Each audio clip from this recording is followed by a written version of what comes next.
Bonjour à tous, j'espère que vous allez bien. On se retrouve pour une nouvelle vidéo en ce jour, nous sommes mardi 4 février 2025.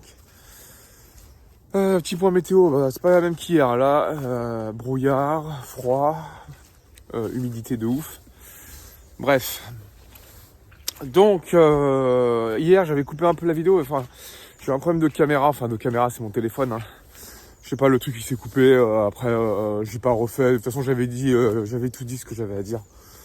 Donc voilà, et puis je voulais pas faire de vidéo qui dure trop longtemps, voilà, comme je vous ai dit, je fais 10 minutes maximum, des fois ça déborde un peu, mais bon. Voilà, si les gens regardent, j'avoue qu'après c'est un peu contraignant. Moi je le fais vraiment pour moi aussi, hein, essentiellement, en priorité, moi je le fais pour moi, hein, ce genre de vidéo c'est vraiment pour moi. Pour laisser une trace de mon expérience, de mon vécu. Et puis voilà, après, je cherche pas du tout la notoriété, je m'en fous en fait, hein. Après, il y a des gens qui regardent, tant mieux. Il y a des gens qui m'écrivent des commentaires, tant mieux. Mais voilà, je cours pas après ça. Je cours pas du tout après ça. Bon, alors je vais vous faire le point de la journée d'hier.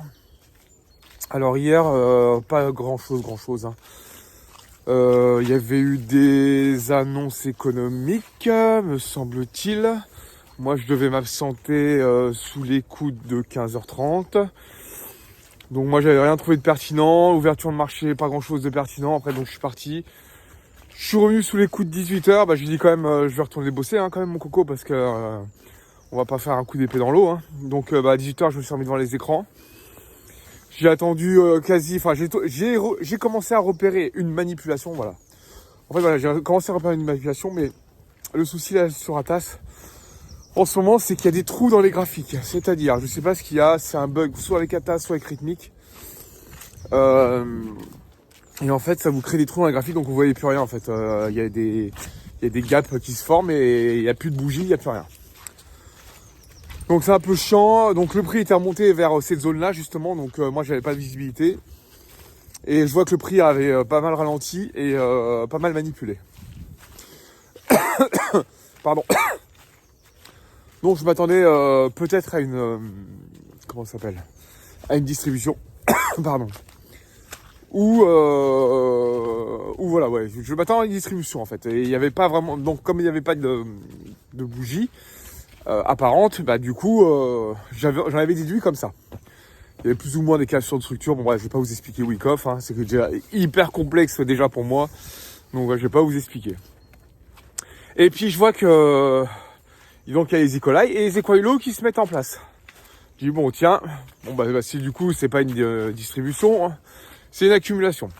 Et du coup, je trouve une zone en 15 secondes.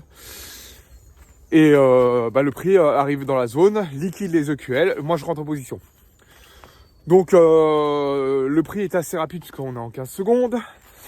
Je remonte mon SL un peu trop vite parce que la zone était quand même assez importante, hein.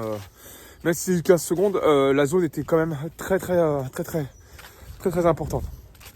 Du coup, je me fais sortir une première fois, je rentre tout de suite derrière parce que moi je suis convaincu que ça va monter. Enfin, j'aime pas dire ça, mais bon, j'aime pas dire que je suis convaincu. D'après mes analyses, ça devait monter.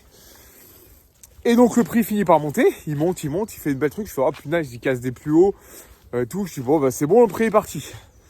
Et du coup je remonte mon SL, et là grosse mèche de liquidation, et en fait, ce qui s'est passé, c'est qu'en fait il a refait une accumulation le prix. Et je pense qu'en plus je suis tombé sur des heures d'annonces économiques. Mais moi en fait voilà, au final, ce que je vous ai pas dit pour les annonces, moi je mets que les 3 étoiles. Et en fait, vous avez des annonces à 1 étoile, 2 étoiles et 3 étoiles. Je vous explique. En fait, les 3 étoiles, c'est les plus importantes. Et moi, je mets que celles-ci parce que c'est celles qui ont beaucoup de volatilité en général. Bref, du coup, je pense qu'il y avait une annonce économique parce que le prix, il a commencé à s'exciter. Bon, moi, j'étais déjà sorti, hein. Et c'est là qu'en fait, il a commencé à faire son accumulation. Et moi, je suis pas re-rentré. J'ai trop hésité. J'ai pas assez confiant, et donc j'avais en target ces fameux EQH en target. Et du coup je vois que le prix refait donc une accumulation, donc je me répète, excusez-moi, refait une accumulation. recréer des équaillots liquides et après le prix part. Donc en fait voilà, la manipulation n'était pas finie et c'est limite venait de commencer en fait.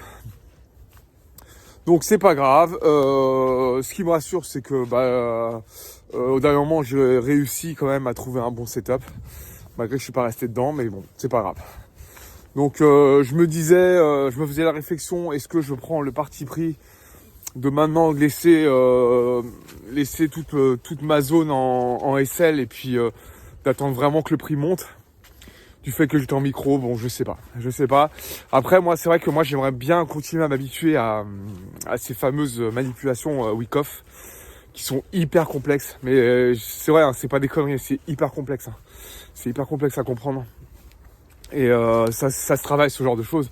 Ça se travaille en faisant du backtesting. Mais moi, le problème, c'est que sur mon logiciel, je crois que ça n'existe pas, le backtesting. C'est que sur TradingView. Donc voilà, je me suis pas penché plus que ça. Après, j'essaye, moi au début, je faisais pas mal de screenshots sur toutes les manipulations. Bon, c'est vrai que je le fais de moins en moins. Voilà, je sais pas. Et après, de toute façon, chaque manipulation est différente. Hein. C'est pas tout le temps les mêmes, parce que sinon ce serait trop simple. Hein. Forcément, il en existe plein, des différentes. Après, c'est à vous d'interpréter. C'est à vous de bien les interpréter, en fait. Voilà, tout simplement. Donc voilà. Je suis plutôt content quand même au niveau mindset, on va parler de ça.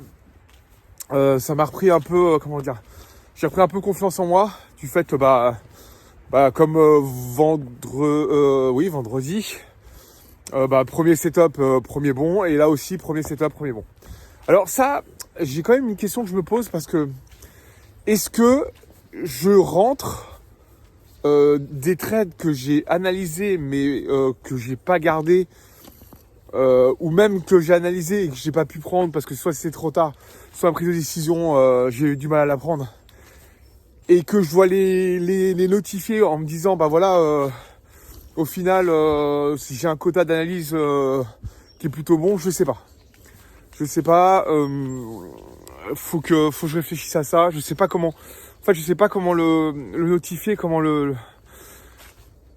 mettre, comment le notifier, comment l'écrire, comment faire. Faut que je trouve quelque chose.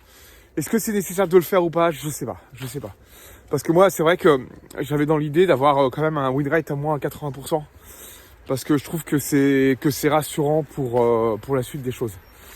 Et c'est pour ça que je me dis que je préfère n'être pas rentable tout de suite.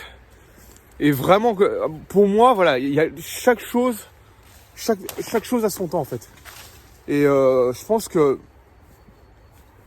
le fait de encore galérer à ce niveau-là, de ne pas être rentable et tout, je me dis que de toute façon, j'acquiers l'expérience et j'essaie de récolter au maximum d'infos et d'expérience pour justement pas retourner en arrière. Je sais pas si vous voyez ce que je veux dire. En fait, j'ai envie de progresser, mais petit pas par petit pas. Comme je vous l'ai dit, 1% tous les jours. Je préfère faire ça et que ce soit acquis et après on n'en parle plus, que d'avoir une montée fulgurante et de pas apprendre de mes erreurs et là de me casser la gueule. Je crois que c'est ce qui est le pire. Donc c'est vrai que je me réconforte un peu là-dedans en me disant c'est pas grave. C'est comme les comptes que j'ai cramés la semaine dernière. Je les ai cramés. Il faut que ça me serve de leçon. Il se peut qu'à ce genre de comportement ressurgisse. Il y a aucun souci. Mais voilà, il faut apprendre de ses erreurs. Absolument. Et hier, c'était limite hier. Hein. C'était limite. Hein. J'ai commencé à avoir une petite voix dans ma tête qui me dit vas-y, reprends. Et moi, voilà, j'avais déjà repris 2 fois dans le même trade. J'aime pas ça. Donc du coup, je préfère arrêter. Et quand c'est comme ça, je coupe les écrans. Je coupe l'écran et je dis tant pis. Et puis c'est que si j'avais quand même attendu. Alors si j'ai des conneries, j'ai quand même attendu que le prix aille jusqu'à la target. Et c'est vrai que voilà, il a tardé à être à la target, mais il a. Et en plus, ce genre de setup, en fait, je l'avais déjà pris. Je me souviens. Alors c'était il y a plusieurs semaines, hein, bien évidemment. Mais j'avais déjà eu ce genre de configuration où le prix est hyper lent, il manipule et après ça monte tout doucement, en escalier. J'avais déjà eu. Et c'est vrai que moi j'aime bien les trades où ça part direct. C'est-à-dire que dès que il finit sa manipulation, bim, il part. Le trade part et voilà. Mais souvent, il revient faire un pullback et après il repart. Bon bref, j'ai déjà 10 minutes, donc je vais pas rester plus longtemps. Aujourd'hui, annonce à 16h, rapport Jolt. J'ai repéré une zone en bas d'un gap qui a l'air plutôt pertinent. J'attendrai la manipulation. Je vais essayer d'attendre. Normalement, j'ai pas grand chose de prévu cet après-midi. Si en fin d'après-midi, je dois partir, mais bon. On va essayer de regarder ça. Sinon, au pire, je mettrai un heure limite, mais je pense qu'il ira aujourd'hui. Mais sinon, c'est pas grave. Tant pis. Voilà, donc je vous laisse sur ça. Prenez soin de vous. Faites attention à vos sous et je vous dis à la prochaine. Allez, salut!